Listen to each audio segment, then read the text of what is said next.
friendship that'll never ever end.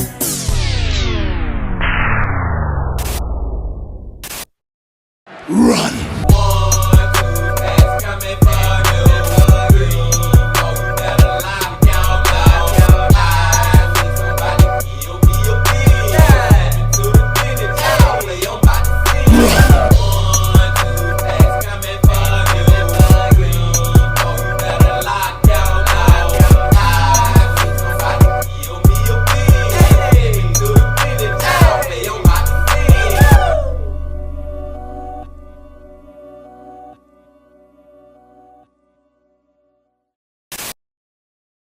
It's a beautiful day in the neighborhood. Reaction Beanie Yo 804. Tighten that neighborhood, my brothers and sisters. As we proceed to give you what you need, it is always a delight when we get to go back to who? Mike from that chapter. That chapter Wednesdays, Bean Team. Hope y'all doing excelente out there today. And I'm glad that you came on back to the channel once again to help with the bean. And also, just another reminder that this upcoming Monday, I will be releasing my very first true crime, horror, dark, deep, and mysterious what the is going on type of video. But as far as today's video, the title of it is Police Record Man on Bodycam Moments Before Making Him Disappear. Just by that title, Bean Team, I got a strong feeling that this freaking video is about to pee me the F off. But I don't know, but we're about to see. But before we see, y'all know what y'all got to do. Get whatever you may need. Get what you need, please. It is always a delight when we get to go back to Mike. Y'all got what y'all need. Y'all ready to go? Then let's give it a go. Everybody basically in the world at this point is always wanting to know like what happened. The stepfather was always a prime suspect right off the beginning. A lot of speculation is you killed the kids. Was come out and say it straight as it is. I know the truth. I didn't kill Lily and Jack. In early May 2025, two children seemingly wandered from their home in rural Nova Scotia. This part of Canada is what you think it would be. Endless forests as far as the eye could see, where only a few steps in you can vanish completely. The searches are ongoing. Hey you, and welcome. My name is Mike, and in this little video, it is part 10, 11, 12 maybe? Of the darkest disappearances from around the world that still remain a mystery to this day. Don't think I need much more of an intro than that. I think that about covers it. So, you and I, let's give it a go. Let's give it a go. And get whatever you may need. And I got a love-hate relationship with this series from Mike, man. I love it, but I just hate the fact that even going into the video, we already know that all these cases are not even pretty much, they are still unsolved. They still ongoing cases. So we dealing with unsolved mysteries. But more than likely in this video, it's going to be a lot of stories that Mike tell us that we going to pretty much know what happened or who did it or can come up with a great theory at least. I don't know.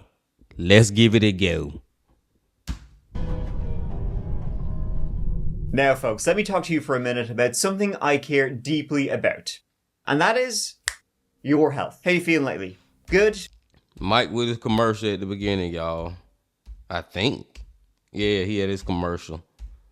Yeah, I just got a feeling this video about to piss me the fuck off. I just gotta go and let it all the way out now, Bean Team. I gotta let it all the way out. That's just how I'm feeling. All right, let's take it back. Let's take it back. Let's take it back. Let's go. This whole video? Now let's get back to it. Back to it.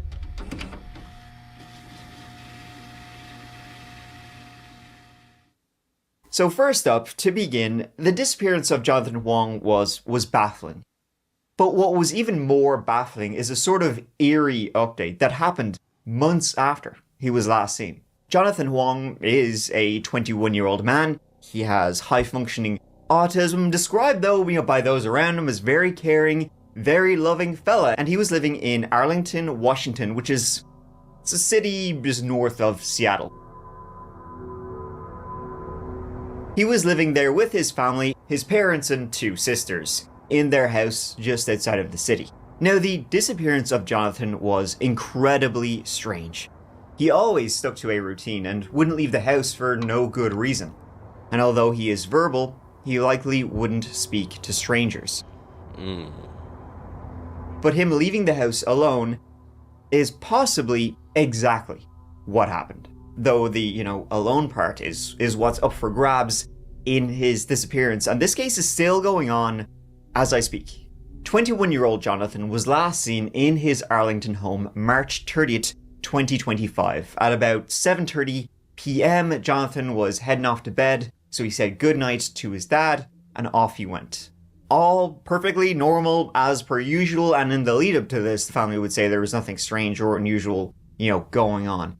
It was then, though, the following morning that his parents went into his bedroom, and he was not there. So, it appeared he had just vanished from his bedroom, leaving almost everything behind. They found his phone. They found his cash, they found his wallet, they found his clothing, everything was still there. There was a hoodie he always wore when he left the house. That was right there. The only thing missing from his home, along with Jonathan, was his iPad. Jonathan would only take his iPad with him when he was going on long journeys, long car rides, plane rides. It wasn't something he took with him every time he left the house. So already, things were just looking very, very strange. Why take the iPad of all the things you were going to take? His family, they checked the house, they then checked the neighborhood, as unlikely it would be, for him to leave. It seemed that was exactly what had happened. And Jonathan was a very habitual fella. A lot of folks with autism, they really do need to stick to a routine. They don't like breaks in routines, they don't like doing stuff off script. Him vanishing from his bedroom was hella off script. Yes. And that's why I'm going back and forth right now is if Jonathan really freaking just left the house on his own, or was he kidnapped from the home? Was he abducted? I don't know which way to go right now in this story. Let's get some more details about it. As first responders are racing against the clock to find a missing 21-year-old man with autism. Jonathan Huang has been missing since Sunday night. First responders are searching across this entire area right here. And over here, I want to point in that direction. This neighborhood is surrounded by trees. Now, the family tells you that they found out that their son was missing Monday morning. That's when they discovered that their home's back door was unlocked. They saw their mother's shoes on Jonathan's iPad were also missing. Since Sunday night, first responders from Island, King, and Snohomish counties have been searching for him through the wooded areas and along the river. Deputies tell me that time is of the essence. They don't believe Jonathan has any food or warm clothes. His family immediately reported their 21-year-old son missing, and search and rescue began an intensive search that late March, early April.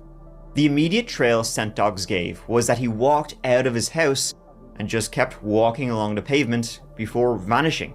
Strangely though, neighborhood CCTV didn't show him walking out of the neighborhood. A house near the entrance to the neighborhood didn't show him leaving the area by foot, at least on their cameras.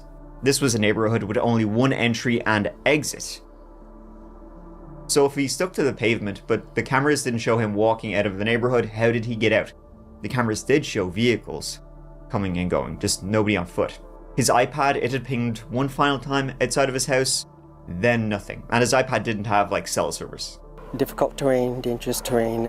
Behind the Huang's Arlington home lies a vast, open terrain. What looks quiet today, In a straight line in their search pattern, was bustling with search and rescue volunteers on Saturday. they brought in cadaver dog to look for his body. Everywhere in green on this map shows where search teams looked for Jonathan Huang, but they came up dry. Not even a footprint was discovered. And now a spokesperson with the Snohomish County Sheriff's Office says the search has been suspended, pending any further tips, evidence recovery, etc. At this time, there is no foul play. But where then did he go? Yeah, we could not sleep.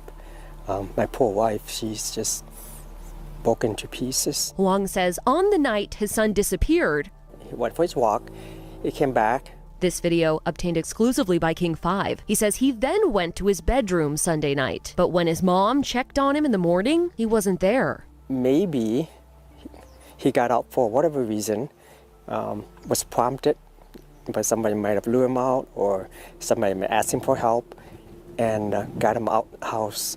Hundreds would take part in the searches for young Jonathan. His family would hire a private investigator. But months went by with no credible sightings of where or why he left home.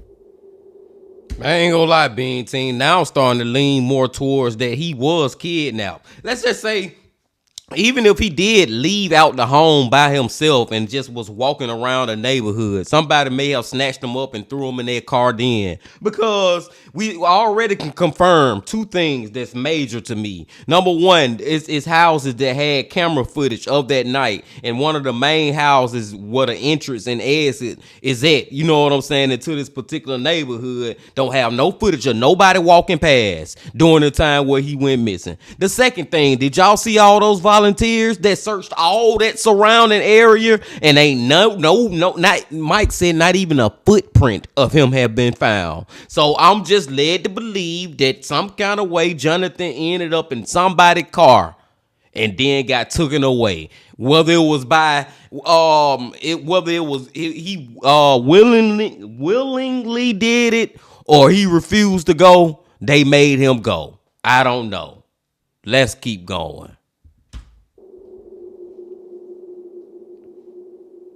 It was just incredibly strange. He wouldn't leave home, and definitely not without his jacket or his shoes, but he did leave home. He took an iPad, which he only took for long journeys, plane rides and such. Why? Was he expecting to go on a long journey? He walked on a pavement, but CCTV didn't show him leave the area. Did he get into a car? Was he lured by somebody outside? Then, something even stranger happened.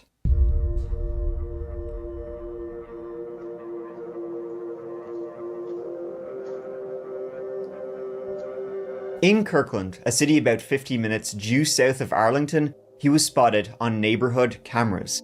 This was on Monday, June 23rd, 2025. Almost 3 entire months after he went missing. What? Between 11:30 p.m. and midnight. He was spotted on 2 separate cameras walking in the streets. The 2 camera locations are quite close to each other. He hadn't been seen for 3 months, last being seen at the end of March 2025. He then shows up at the end of June 2025, an hour away. It was incredible, and that was definitely him too. He was seen on CCTV wearing the exact same clothing he had last been seen wearing. Wow. His family believe that he's trying to find his way home, but his family also believe that he was abducted, which makes sense as that's the only way he could vanish in the way that he did. He must have been lured outside. It was 3 months, and he seems in the CCTV footage to be clean and taken care of, his clothing in good condition, not like he was out in the woods or anything like that. He was unable to live alone and provide for himself, therefore, someone was providing. Boy, that new evidence right there just throw a whole monkey wrench in my whole theories of what really was going on. Now, I still can go with the theory that I believe he was abducted, but the dude's still alive and he don't look like he hurt. He look like he lost than a mug. Maybe this footage is of whoever kidnapped him after they let him go. They just released him. You know what I'm saying? And now he's trying to find his way back home. Man, there's so many different ways you can go with this ish. So that sighting on the CCTV was at the end of June 2025. They're still looking for him. They still haven't found him. His sister says the location of the possible sighting is interesting too. That the street number is 114th Lane, northeast 114th Lane, Kirkland, and my parents live on 114th Drive, northeast in Arlington. So we're thinking maybe, possibly, he was trying to find his way home. It's been unbearable. It's been really hard.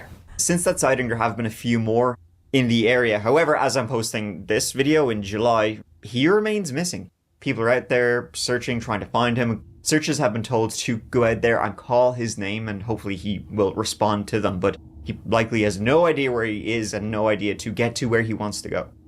The family and searchers are out around that area, those neighborhoods in Kirkland, but no sign as of yet. So it seems very much like somebody abducted him. Either somebody snuck into the family house in the middle of the night and abducted him, or just managed to lure him outside of the house and then kept him somewhere for 2 months. Did he escape? Did he just wander off, caught on CCTV? And then you gotta wonder, because he still remains missing, you gotta wonder that after he was caught on those CCTV cameras, if whoever abducted him got to him first and kidnapped him again before he could find help. There is currently a reward of $100,000 for any information leading to his safe return. Now that's crazy. I ain't think about that part at the end, being team. Like, what if that what we seen of him in June of 2025 was him he had escaped for a little split second from his kidnappers, and then later on they came back and got him, and now he back abducted. You know what I'm saying? What if that just was his opportunity to try to get away? It reminds me of a Nick Crowley video, one of his most recent ones, of the little girl who was knocking on the door, ringing the Ring doorbell. And it seemed like if you look close enough, you seen somebody in the shadows. If you know what I'm talking about, you know what I'm talking about, man. It reminds me of that. That was a strange disappearance, and I really don't know what to lean towards, other than I can confidently say that I believe that he was kidnapped or abducted. I can say that. I really do believe that. I digress. Let's go to the next one.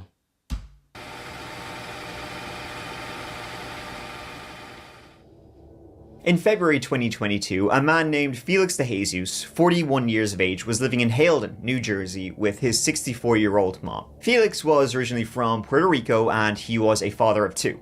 Now, the story of Felix's strange and creepy disappearance is well, it's really, really strange, because the last time this fellow was actually seen was on police body camera when he was being detained. Of all things to be last seen on, then we have no idea what they really did with him. It was the night of February 2nd, 2022, and Patterson, next town over from where Felix lived, the police in Patterson received a 911 call about a man harassing a woman in a bodega. 2 officers, they were actually new officers. One was only on the job about a year, the other was only a couple of weeks into the job. They rocked up to this bodega in the middle of the night in Patterson, and they found Felix. And Felix, well, he was very, very drunk at the time. Earlier on that day, Felix had brought his mother to the hospital. I believe she was quite unwell, and for a while Felix had issues with alcohol, so after he dropped his mother off, he just went to the liquor store and, was gonna have a day of it. But now the police had been called because a woman, another customer in this same bodega, had reported that, well, he had picked her up. He'd been touching her, he'd been swinging her around. The police then dragged Felix outside and handcuffed him in the cold-ass snow. Go on. Papi, la tengo partida. Mai. 1, 2, 3. Está bien. ¿Y por qué me arrestan? I got him. ¿Pero por qué me arrestan? Porque fui a comprar un jugo. No está bien. Fui a comprar un jugo, ¿verdad? Ah, ¿verdad que sí? Por un jugo. Mai, por un jugo. Está bien. Papi, no. Get in the car. Let's go. Está bien, no me empuches. No me empuches. Oye, pero tú eres. Get in the car. Let's go. Nena. Get in the car. Let's go. Sit up. Está bien. We have to go on the other side and just figure them out. Está bien. Jesus Christ. Now, in this body cam, recorded at close to 2 a.m., February 3rd, you can see Felix is a little belligerent. He's drunk, he's slurring his words, and he doesn't really seem to know what's going on. He repeatedly asks the police officers, why is he being arrested? You can see he definitely just needs to sleep it off. Thing is, though, that's not what happened. Jesus Christ. Alright, he touched you? Huh? He touched you? Yeah, I don't know, you told me to wait, but y'all can be long because I gotta go. We just need your name and stuff. Let me get your ID, and I need you to just write something up, alright? Saying that he touched you and stuff like that. Alright? There's a probable cause for it. I'm trying to do all this paperwork. Trying to do all that paperwork? Honestly, no, I don't. So what you have us do this for? I didn't do anything. No, I'm saying, like, What happened? Like, I'm saying I'm confused. I don't know. I just know I went into the store to buy something. Whoever he is just grabbed me, turned me around. I don't know who the he is. He grabbed you in what way? He was just standing out in the front of the store. In what way, though? In what way? Like, can that touch you? Yeah, go ahead.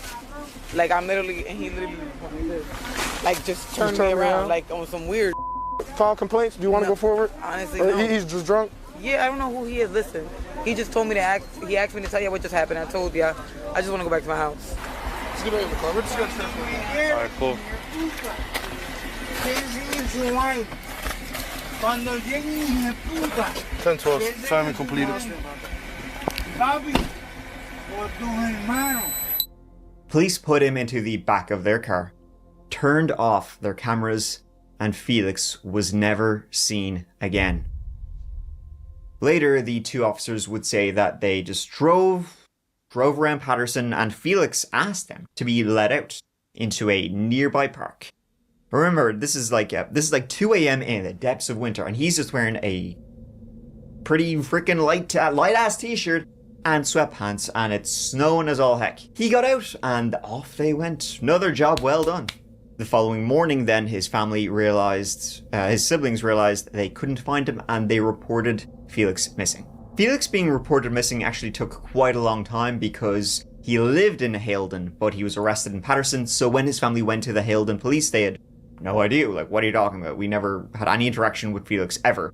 It took them a bit of time then to speak to the Patterson police, who were last people to see him. And it's like he was drunk or whatever and causing a scene. So detaining him is absolutely fine. But I mean, then just leaving him to go off into the snow and not maybe taking care of him. He's drunk out of his mind, maybe kind of doing him a solid at this point. Any of that? His family were then told. Yeah, like even if like, bro, the one thing the cops can't explain and justify doing is actually letting that man out in the middle of the freaking winter at night, 2 in the freaking morning. He ain't got nothing but a t-shirt, and I think he had some shorts on or something. And y'all just left him at a park, and he drunk as elf. Like, come on, man. Even if you ain't lock him up, you should have just brought him back to the police station and let him sleep in the lobby or do something. I don't know, but that was just the wrong decision, just point blank, period, man. You gotta be kidding me. There's no justifying what y'all did, and I don't even trust that that's the true story. I feel like it's something y'all ain't telling us, Mr. Policeman. I feel like it's something you ain't telling us. Of the park the officers had let him off in, and they then began canvassing that exact park, trying to find him. They did find some witnesses who said they seen a man who matched Felix's description, shivering, walking around the park, absolutely shivering, but these witnesses lost sight of him, never saw him again. They searched the area, the Passaic River, all around, and no traces of Felix de Jesus have ever been found. Do you believe that there was some foul play involved in his disappearance? At this moment, we don't know. We don't know what's going on. Pix 11 first told you about Felix's case last month. In that report, the brothers detailed conducting their own search, including talking to witnesses who told them the officers dropped off Felix at a hangout area behind one of the high schools along the Passaic River and left him there. But again, that information was not given to them by investigators. And for the De Jesus family, still does not explain why there is no official record of the officers' encounter with Felix or how it ended. And there's no incident report. There's no records that show that they had this much interaction with him. Somebody disappear in the hands of law enforcement.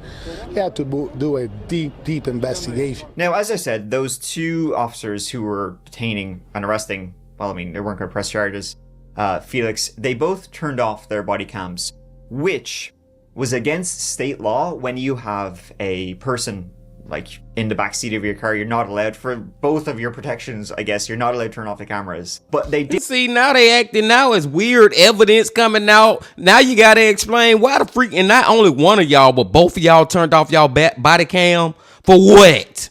Explain that one. I'm telling you, man, these freaking police did something to this man. I can feel it in my bones, Bean Team. I can feel it in my bones. Did do that. They were both now initially suspended without pay for 90 days. One of the officers appealed, the newer officer. He appealed because, hey, I'm new here. And he got 2 days suspension. The other officer didn't appeal, but got full back pay. for those 90 days. So they were kind of like, well, it's not our problem anymore. Also, as well as like this particular police department, the Patterson Police Department, has a bit of a history for criminality and corruption. So the Patterson Police Department is now under New Jersey state control. The state attorney general made the surprising move after a high-profile police shooting earlier this month and years of police misconduct allegations. Since then, they have said nothing about what actually happened to Felix. His family have kept up the searches, kept this in the news, trying to find him, but the police, they just said, we let him go, you know? We did our part. Which, I don't know, seems... Either if that's exactly what they did do and let him go in the park, I mean, you're essentially kind of killing him. Or B, did they do something else? Did they beat the ever-living shit out of him and then dump him in a dumpster or some sketchy area or whatever? This case is very much like the Starlight Tours, which took place in Saskatchewan in the 90s, when Saskatoon police would arrest drunk Indigenous people, drive them to the outskirts of town, and leave them there, where they would freeze to death. That seems sort of exactly like what these two officers did to Felix de Jesus. It seems like they just drove him and were off you go, not our problem, and yeah, I'm sure he'll be fine. He'll sleep it off in the -3 degrees Celsius, 22 degrees Fahrenheit, just in case you're wondering how warm it was, which is not warm at all. But regardless, those police officers definitely left him in a bad way, somewhere in a park or whatever on a freezing night, and then just left him there to essentially probably die. Which, if I had to guess, was precisely what happened to Felix de Jesus. And it's like, even if that's the scenario, it's still a worst case. It's the best case scenario of a worst case scenario if they did leave him in the park. Either way, that ish effed up, even though the leading theory that Mike said he believed that one. But I'm sorry. I'm more inclined to believe that the police actually did something to him. That's still effed up too. It's even more effed up. But anyway it go at this point, man, team, we all can conclude also that Felix is not alive no more. I don't think he's alive no more. And I just seriously man, the police acting too suspicious and they acting too dumb. Doing crazy stuff, and then the whole turning your body cams off it part is just, you got to explain that part, and when you explain it, it got to make sense, but there's no way to make sense of that. Not only one of y'all did it, if one of y'all did it, the one who did can be like, oh, I did it by accident. Ain't no way in the hell both of y'all turned them off by accident. Oh, these freaking unsolved mystery being teams. These unsolved mystery being teams.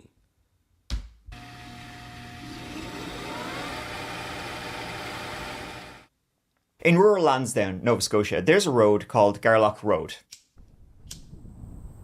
It runs through the woods, past lakes and rivers, and the occasional home here or there. Homes lived in by folks who want to be away from it all. It was in one of these homes that 6-year-old Lily Sullivan and her younger brother, 4-year-old Jack, lived with their mom, Malia Brooks Murray, and their stepfather, Daniel Martel.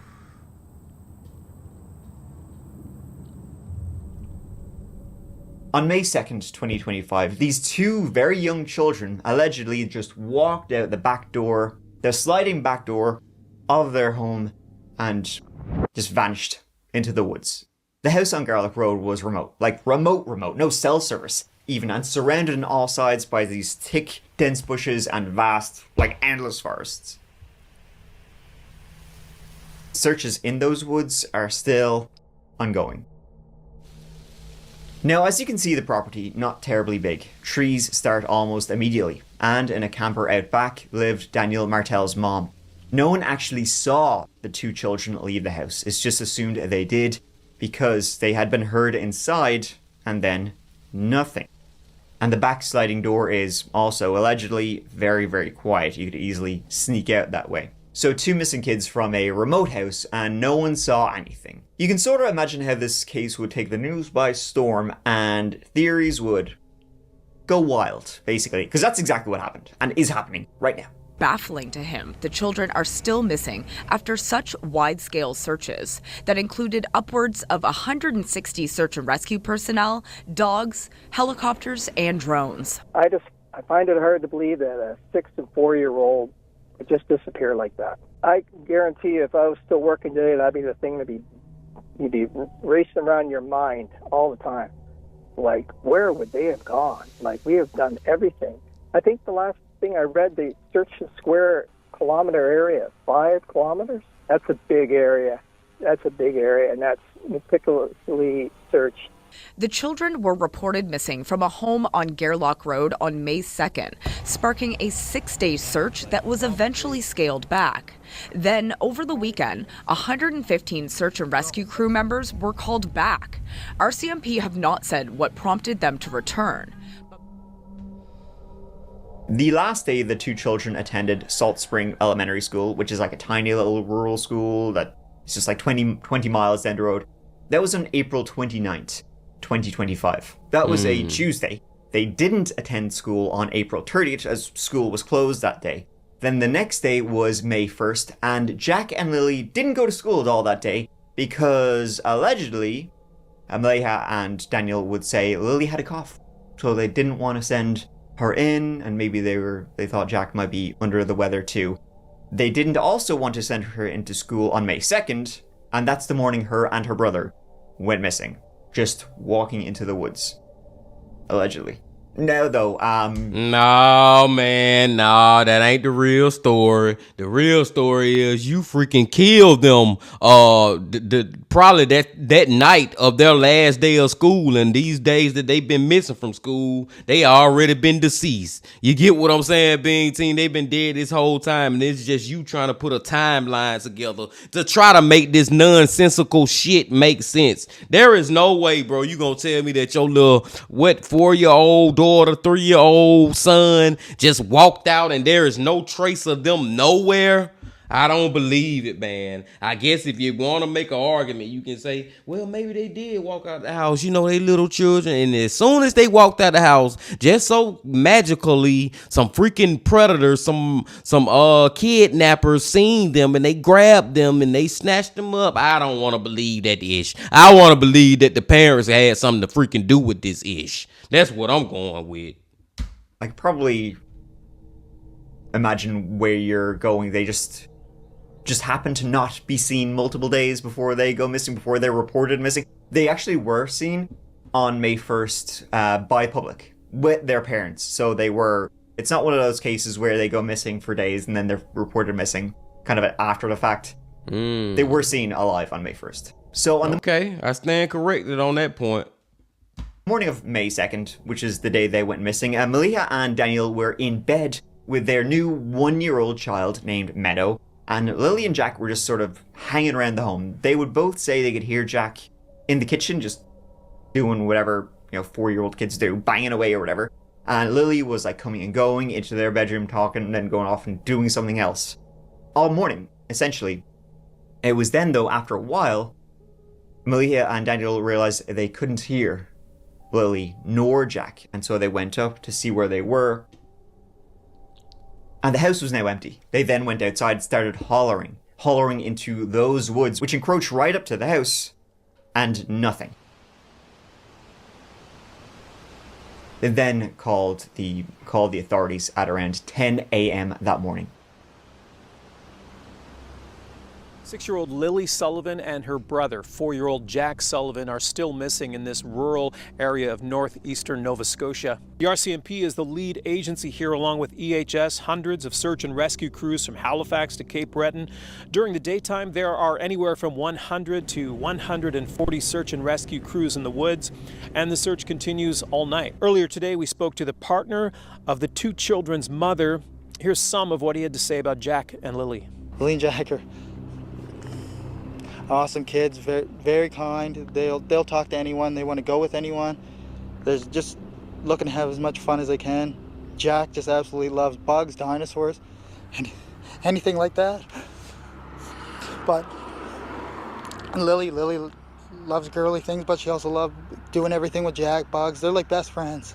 That's just brother and sister. The whole deal with this case... Hold on, time out. One thing I gotta point out right there. Y'all heard how he said, when he was talking about Lily and Jack, but he was like, they'll go with anyone and they so friendly. I'm paraphrasing a little bit, but he trying to make the public believe that, it's a very strong possibility that our kids will just go with any stranger and, you know what I'm saying, get in their car or whatever. I don't believe this dude. I'm still on that ish. I'm on that train and I ain't getting off no time soon, being seen. It's assumed they went out into the woods because the back sliding door of the house is completely silent. You can't hear it being opened nor closed. So the parents then assumed, well, they must have went that way because we just didn't hear anything, and then vanished. Within 2 hours, the RCMP were on the case, releasing statements, and said, at the time, they didn't believe in foul play or anything, that the kids just wandered into the woods. Over the following days, hundreds of people would be out in those forests, searching for the children. Dogs, helicopters, drones, you name it. They happen to just get out that sliding door and we can't hear it when it opens. And they were outside playing, but we weren't aware of it at the time. And the next thing we knew, it was quiet. And we get up and I tell him, my partner, Daniel, I tell him, do you hear the kids? And he says, no. And we get up instantly. We're looking outside. We're looking everywhere, yelling for them. And I instantly just call 911. I just had the instinct I needed to call. Both Daniel and Maliha would be interviewed numerous times. And as you can also imagine, the finger pointing began. Out of the woodwork, people began to think there was something more going on here. The children's step-grandmother, who lives in a trailer behind the property, would say she was there that morning, and she was dozing in her bed. She was awoken by the sound of the dog barking, which it always did when the kids were playing outside. She said she could hear Jack and Lily's voices only a few steps from her bedroom. Then, complete silence. Not like the voices got quieter as they were walking away, but rather, they suddenly stopped. 20 minutes passed, and the next thing she knew, she heard her son, Daniel, yelling for the kids. Police began monitoring both borders and airports in case the two kids had been abducted, and also requested trail cameras, going back to even April 27th, 5 days before the kids vanished. It was almost like the police were wondering, was there anybody out in the woods? Anybody stalking the house, stalking the kids, watching them playing in the back garden before finally trying to lure them into the woods and then running, kidnapping them and taking them elsewhere. Allegedly, the two kids would never go out into the gardens by themselves, never without an adult watching them. As I said, you can vanish in 2 seconds here, and the kids, they're 6 and 4, so you can't really trust that they'll know it. They'll know not to do that. The day the searches began, though, a piece of Lily's blanket was actually found not far from the house. It's been reported a piece of the blanket rather than the entire blanket, so that kind of makes it sound like it was torn or ripped. And then about 1 kilometer from the house, a child-sized boot print was found in the mud. So both of these things do give credence to them wandering off into the woods. Now, this is a strange and disturbing case, and a few events after have kind of, raised the yellow eyebrows. On May 3rd, which is the day after the two kids vanished, both Daniel and Maliha were attending a search and rescue briefing, okay, this is what we're going to do today, when in the middle of this entire briefing, Maliha just walks out of the entire thing of, meeting about trying to find her kids, which is kind of odd. She then left Daniel and moved across the province to be with family, and has blocked Daniel on everything and has not spoken to him since the day after the kids went missing. Wow. So, a couple of things weird about that. You're leaving the area your kids were last known to be in to go across. Why are you not speaking?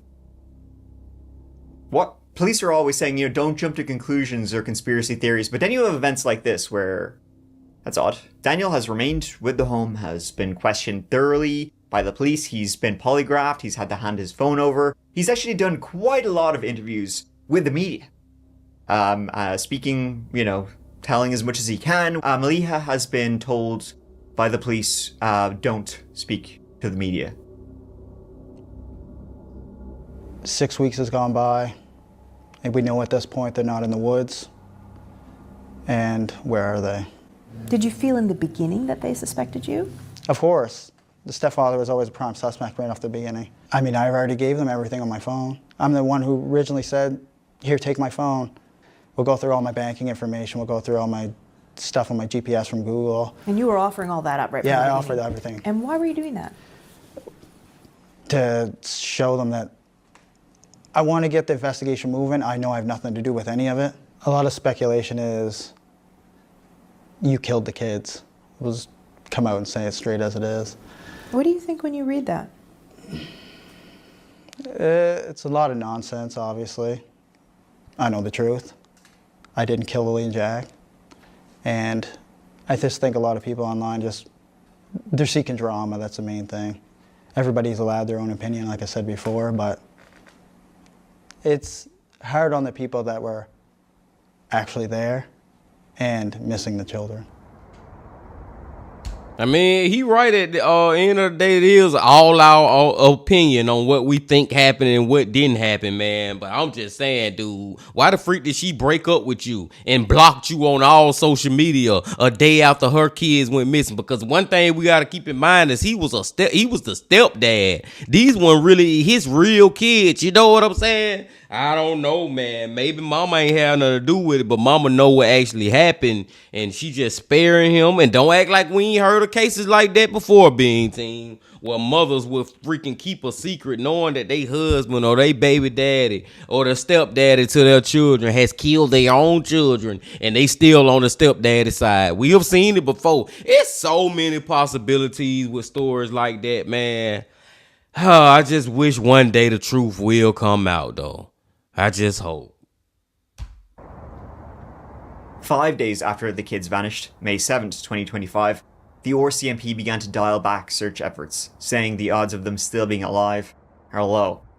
That was 2 months ago, as I'm telling this story now, and we still have no clues as to what happened or where they went. Investigators have interviewed over 50 people.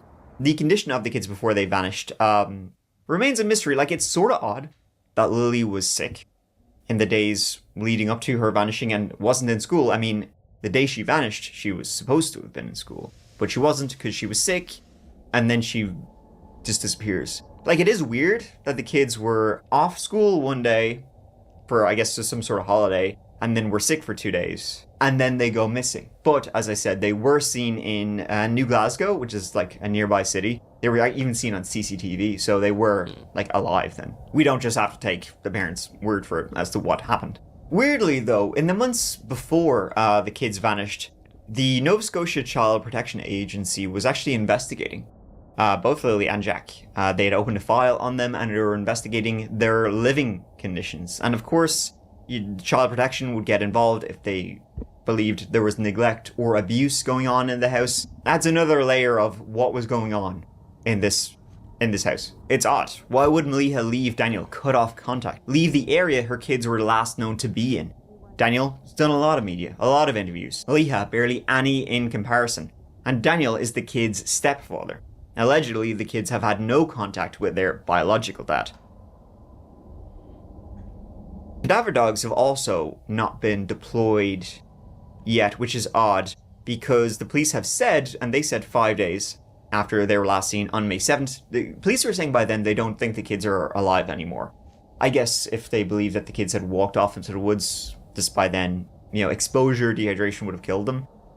So why not bust out the cadaver dogs, which might help in the search? Maybe the area is just too dense and too expansive. But they're a 6-year-old and a 4-year-old. How far could they have gotten? A reward of $150,000 is being offered for anyone who comes forward with information about the missing kids. Man, and the police making that one even weirder. Like, why the freak? I'm thinking that the dogs, like, that's just standard procedure in a case like this. I'm thinking the dogs have been all over that freaking area. Why y'all ain't never get the dogs to go sniff around, man? That is freaking weird behavior. But the most weird behavior is the stepdaddy. I'm sorry, man. I really think it was him being team. And I'm sorry, too. I don't think those kids, because Mike made a great point right there. Why in the freak, like, I mean, not not why, but we all know that these kids couldn't have got that far on foot. And you had all these hundreds of people searching this area and ain't no evidence was found. No, man, I feel like that stepdaddy killed them kids and then took them away somewhere. And wherever he took them, he found a good way to hide their body. Maybe one day their bodies will pop up. But more than anything, rest in peace to them. They were 6 and 4 years old. Let's go, y'all. Good video from Mike. It is always a delight.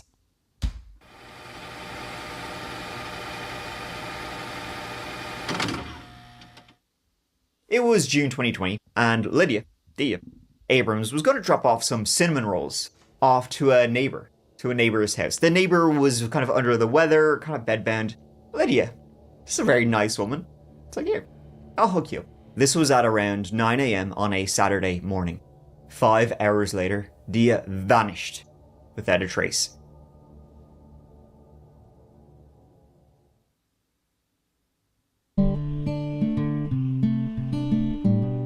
Dia Abrams was 65 years of age, a wealthy woman who owned a big old ranch in Riverside County, California. It was 117 acres, quite large, and it was all hers as her husband, wealthy property developer Clem Abrams, had sadly passed 2 years earlier after a long illness.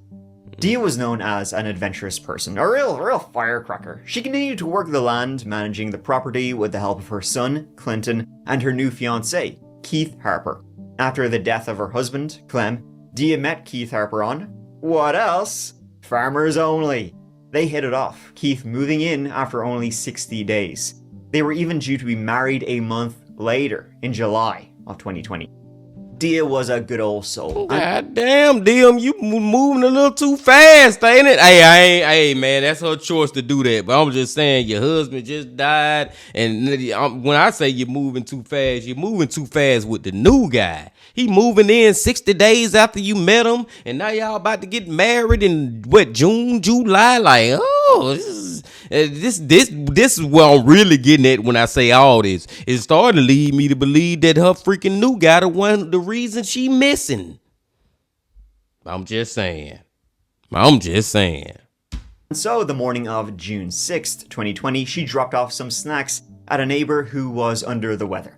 Then she went back home, worked, and had lunch with her fiancé Keith. It was when Keith returned home later that evening, him working out on the ranch and doing whatever he's doing. He returned home that evening and Dia was nowhere to be found. Not at all on the ranch. Could he find her? Her phone was there, her purse was there, her car, her truck was still there. Everything was right there except her. He had said, when they had lunch together around like midday, she was in good spirits. Seemed fine, nothing odd or strange about her. But now, she was a ghost. And Keith, though, one other thing that was strange was that Keith received a text from his fiancée Dia at around 4:20 p.m. And the text read, Harper, you cannot save me from all things. Even if you believe you can, you cannot. What save you from what? Wanna be more specific about the things you want to save? Save what? Waited up all night searching for her. Following morning is when he reported her missing. The entire area was searched. All of the neighborhood ranchers show up. A neighbor named Diane Feder, she showed up to help. She was Dia's best friend. But strangely, Keith was already in the process of heading on down to Arizona, New Mexico, and Colorado. Weirdly enough, Keith over here. His fiancée, he's due to marry 1 month later, she vanishes off the face of the earth, and then he's thinking around, well, I still got shit to do. I mean, come on. He didn't really want to stick around to find his fiancée. On June 8, about 36 hours after Dia completely vanished, he says, well, you guys good here? You guys handling? I'll see you later. A few of the ranch hands, in fact, would not have kind words for Keith Harper. And someone who had absolutely no words was Clinton Abrams, Dia's son. He would have no words for Keith Harper because he had never heard of Keith Harper before his mom disappeared. Now, Dia and her son Clinton had had some legal wrangling after her husband Clem's death in 2016 because Clem and Dia, they had had a prenup. had a prenuptial arrangement because Clem was about 14 years older than Dia, and he was already like really, really rich when he married Dia. And so he had a prenup. They then had 2 kids together. But basically, when Clem died, everything went to the kids, which is kind of like, I mean, sure, you can have a prenup if you think she's going to just divorce you and take half your stuff. But they lived a long life together and had 2 kids together. And he still had her get nothing. Bit of a shit move, in all fairness. So when Clem died, his kids and Clinton got everything.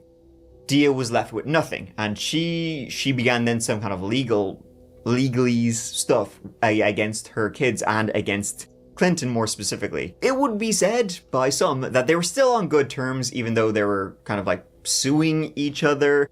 Dia was just looking for her little slice of the pie. You know, it was her husband who had died. She had this big ranch. She just wanted enough, you know, to live, because there was a lot of like money involved in this. That's obviously going to cause difficulties with Dia suing her son kind of counter-suing. Allegedly, one time, you know, because when Clem died, all his stuff went to Clinton. So Clinton even came up to the ranch one day with a lawyer and demanded Dia's truck, because legally that was now his truck. And Dia would later remove... Okay, Clinton, you getting a little too goddamn petty with your freaking mama, bro. Like, dude, this money would just destroy families. Just long story short, story long. And I'm not trying to... God bless the dead, rest in peace to Clem. But I just feel like it's effed up that he did his wife like that in the first place. You know what I'm saying, man? Just completely cut her out of all the money when he passed away and left it all up to his kids, which is also her kids. She should have got a piece of the pie. And it should have went 3 ways, and I feel like these problems would have been solved. Both her kids from her will at one point, saying she leaves them nothing but love and kindness, or something like that. So you really do gotta wonder how good the terms were between the two. And of course, you also have the Dia once saying, allegedly, that if anybody did anything to her, it was her son. Somebody did something to her.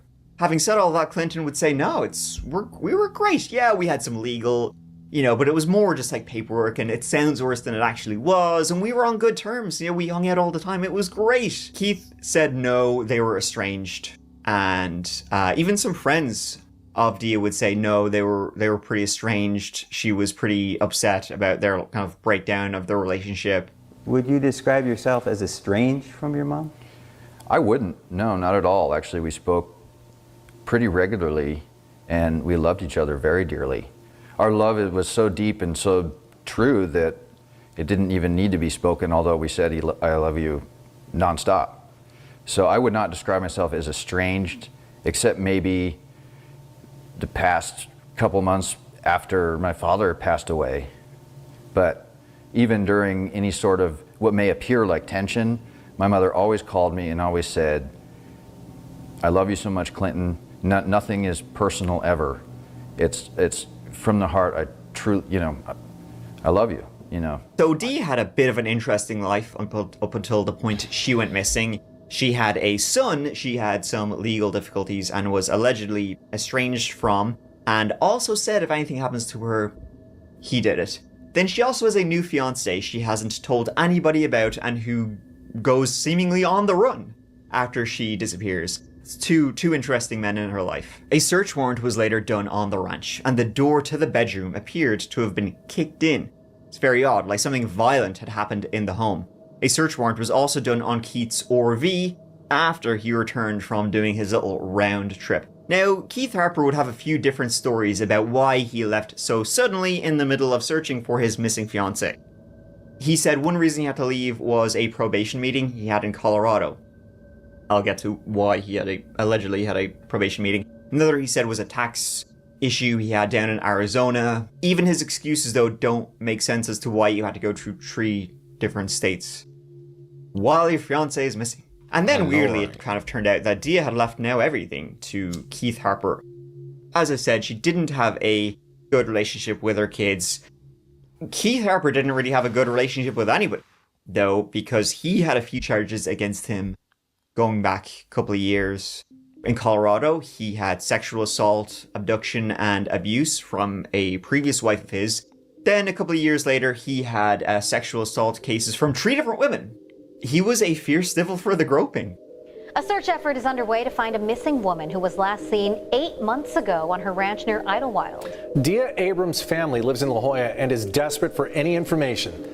I have no reason to bring harm to her. I love that woman. News 8 first interviewed Harper in August, 2 months after Abrams went missing from her ranch 11 miles east of Idlewild. Harper lived on the ranch with Abrams, and he said they were planning on getting married. But 2 days after she went missing, Harper drove this RV from the ranch in California through Arizona to Aztec, New Mexico, where sheriff's deputies armed with a search warrant finally impounded the vehicle and took a section of the front seat as evidence. And that's not all. Have they served search warrants on your cell phone, on your house here? Oh yeah, we've had our cell phones, our computers, they were all taken. Harper has now taken over as trustee of Abrams Ranch near Idlewild, and he has power of attorney over her estate under the terms of a trust that Abrams transferred property into just 2 weeks before she went missing. Even so, the Riverside Sheriff's Department has not publicly named Harper or anyone else as a suspect in Abrams' disappearance.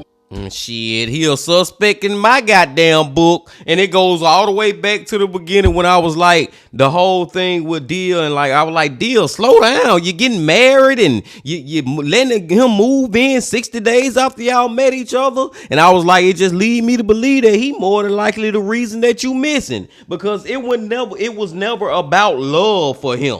You could just see it. He just was trying to get to this woman so he can get to her paper and take her paper for himself. You know what I'm saying? By getting her out the picture. Now that she out the picture, look, he got her estates in his name. Like Harper, man, like the writing is on the wall, man.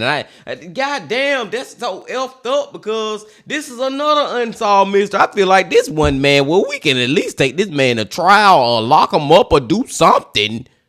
Let's go. Let's get the final details of it. But man, I feel like this one of the ones where we actually can make an arrest. Also, here's another fun fact. 15 days before Dia vanished, she named Keith Harper and her neighbor, Diane Federer, as co-trustees of her estate. The search for Dia continued and found absolutely nothing at all on the ranch or anywhere. No clues, no physical evidence. In the RV, nothing. She just vanished off the face of the earth. A legal battle began between Dia's kids and Keith. This was about the documents assigning Keith and Diane as trustees because one of Dia's signatures looked forged. And they alleged that Keith and Diane were in cahoots, that they were romantically involved.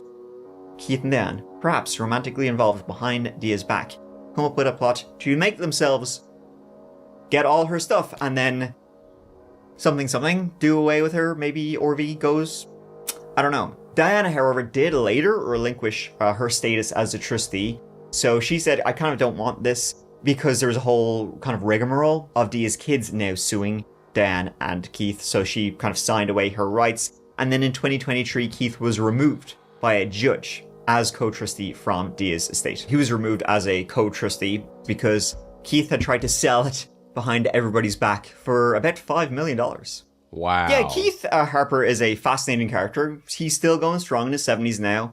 Assaulted, kidnapped his first wife, then groped, sexually assaulted 3 other women. Then his fiancée goes missing. Then after that, he kind of moved on. Yeah, another woman Keith met was named Jody Newkirk. She moved into the ranch around 2021. This is before Keith was removed as trustee, when the searches were still ongoing. Just met her, fell in love with her off the chains. In 2021, Jody was 46 years of age. She was a former addict. She had struggled through a lot of her life. And, now she's thinking she's landed on her feet. She moves into this ranch with her new partner, her new boyfriend, Keith Harper. He's moving on up. Then Jody died. On that same ranch Keith's previous partner disappeared from. Yeah, it was in December 2021, and allegedly, this is again what Keith Harper says, she was on an ATV going to get a Christmas tree. She was, going around the property looking for a Christmas tree she could cut down. She was on a hill. and the ATV flipped, crushing her underneath. Keith dialed 911. When authorities arrived, she was pronounced dead at the scene. So it seemed like just a horrible accident. Not quite though, not really. Not if old Keith's got anything to do with it. The autopsy of Jodi Newkirk showed she had no injuries to her body. Like no injuries at all when she is seemingly crushed by an ATV. But rather, they found that in Jodi's system, she had overdosed on meth. She had 3 times the dose needed to kill you in her system. It looked more like she had been poisoned than, anything else. But even with that, even when it seems like a staged, possibly murder scene, there was no movement on that case at all. Keith denied any wrongdoing, and he said they weren't even in a relationship. And then he was finally evicted from the Abrams Ranch in January of 2024. I ain't gonna lie, the police failed. Like, they failed on so many levels in that case with Keith. Keith's ass supposed to been locked up a long time ago. We can go all the way back to what it was way back in 2009, 2011, whenever his first sexual assault incidents was happening, and you kept letting him out. You don't pay attention. He not a suspect. Like I said, even with the deal case, we could have been made an arrest a long fucking time ago. Damn, like sometimes the police just act like they damn stupid. The investigation team, whoever the fuck's supposed to be over this ish, y'all dropped the ball. Y'all dropped a boulder. Clinton Abrams has said there is a $300,000 reward for anyone who comes forward with information. And Dia Abrams remains missing. Dia Abrams goes missing after having contentious relationships with the 2 men in her life. He got her son, who she allegedly was estranged from, and they were battling over financial stuff and who gets what shit and that. And then you have her new fiance, who is an abuser, a predator, possibly a murderer. I ain't saying one of them did it, but I ain't saying none of them did it either. And they are both pointing the finger at each other as having had something to do with Dia's mysterious disappearance. She was fearful that Clinton was involved in a situation that would take her life or make her disappear. Would it be fair to say, Mr. Harper, that you are disappointed with the efforts made by the authorities? Without a question. I think they've been paid off, to be honest with you. Who do you think's paid them off? What's that? Who do you think's paid them off? I think Clinton paid them off. And do you have any... I don't have any proof of that, but I think it'll come out in time. The facts are that 2 weeks prior to her disappearance, everything was changed into the name of Keith Harper and Diane Federer. What are your concerns now with Keith Harper running the ranch? Well, I believe it was ill-gotten and with malintention. And my concerns are that her stuff is being pilfered and taken and stolen. And that'll do it for this video. Thank you so much for watching, folks. It means the absolute world to me that you're here. I hope you found these stories as creepy, disturbing, and interesting as I did. Especially for the ongoing ones. I'll leave, call this number if you see anything, because they're still ongoing right now. And yeah, until the next video, folk. Oh, and That Chapter Podcast is a brand new podcast episode. Podcast exclusive stories out every single Monday. So give that a go. Or how about you check out the That Chapter Patreon? $2 a month gets you Patreon only exclusive playlists and all videos early and ad free. So do yourself a favor. Check it out if you know what's good for you. And I'll see you in the next video, folks. Please take care of each other. Please take care of yourselves. Because I love you. Mike out. Yeah, Bing Team. On that one, I can understand why you would think that it's it may be the son, because the son had the same opportunities to basically get rich off his mother's death as freaking Harper did. But I'm going with him, man. I'm going with him. But the one thing I can say, just overall, the overall view, great video, always a delight when we go back to Mike. But the overall view of this video, I actually feel like a lot of these cases still have a potential to be solved one day. One day, man, I got the faith that a lot of these cases will be solved, y'all. But for now, man, it's like Some of them, you either theory you got, either side of the fence you on, I can kind of see it. Some of them are more on this side of the fence, and it's just, at the end of the day, man, all these cases involving people losing their lives, and there's no closure yet. So let's just hope for that closure. Long story short, short story long. And I digress, Bean Team. I'm gonna let y'all go before I get to rambling and going on, man. I know we have already been here long enough. I appreciate y'all coming on back as always. And before you leave, just please hit that like button, comment, subscribe, and do all that if you ain't did that yet. And remember this: